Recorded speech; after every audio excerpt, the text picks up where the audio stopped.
Sohofama are our society superstars.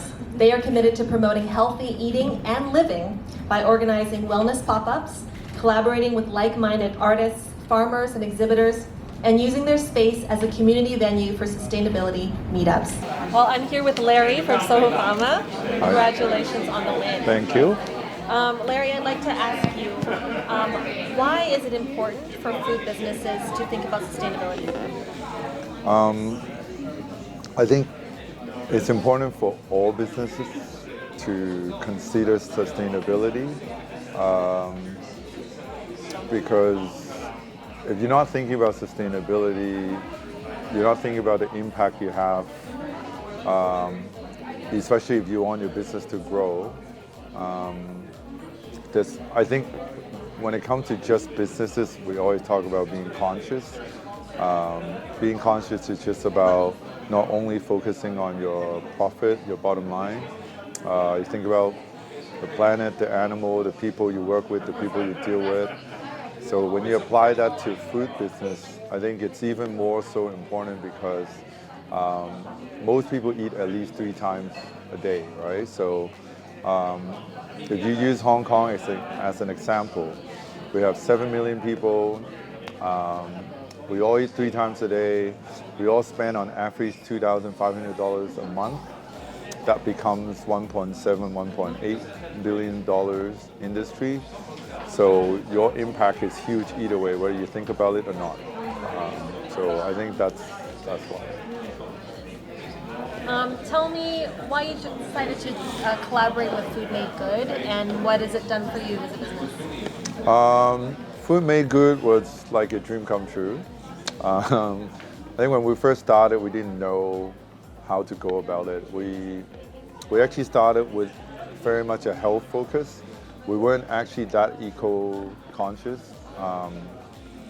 So having to try to do everything your way, or having someone with international experience, having consulted and helped so many businesses worldwide, having a playbook, almost having a different benchmark you can follow. And it's just, I think the team behind Food Made Good Hong Kong especially is just awesome. Like, you talk to Heidi, her passion, I think I was the one who was always convincing people that you got to be more sustainable, more health focused. Now I get to play devil's advocates because having done this for a few years, you understand even if you're not being a sustainable food business, the margin is already so thin.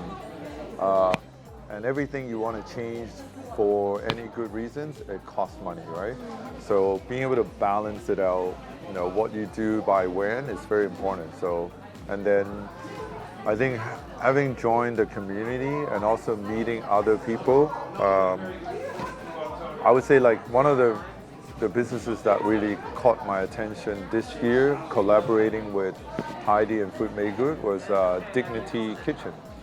So it's from Singapore. They hire people who have disability. I don't know what form, and then they train them up so they are people with proper jobs and gain their dignity back. So it's like a community. I think different businesses come together. We see how we can help each other out. So otherwise it's a very lonely journey, I think. I think that's a common theme for tonight, in that it may seem like a long journey to sustainability, but the key is that everyone does their part. Yeah, definitely. Yeah. What initiatives for sustainability do you see prioritizing in 2021? What would you prioritize? We have a few programs. We launched a central kitchen, focusing on serving meals that are maybe at the $40, $50, $60 price range. How to achieve or how to be more sustainable with that price point is a huge challenge. So that's where we're looking at. There's no way we can use organic ingredients, but how can you still make it a little bit healthier? You don't put chemicals in it. There's a lot of things we can do. And then at Sohofama, we're still working on our Farm To Chopsticks concept, which is a concept that we get a Chinese doctor, a farmer, and our head chef to work together every season. Hopefully know what we're gonna serve on the menu so we can get the farmers to plant the produce we need 3 months ahead of time.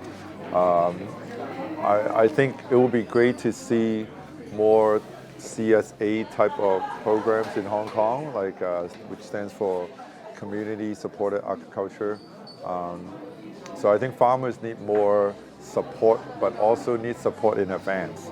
If you can already book and pre-order the produce 3 months in advance, reduce the risk, I think that would change a lot of the scene.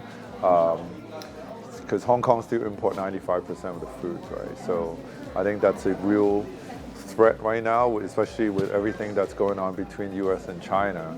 So and China's currency is pegged to the US dollar. So if anything happens, we might not be able to afford food from China or other Asian countries. So it will be great to see more local farming happen next year. Yeah.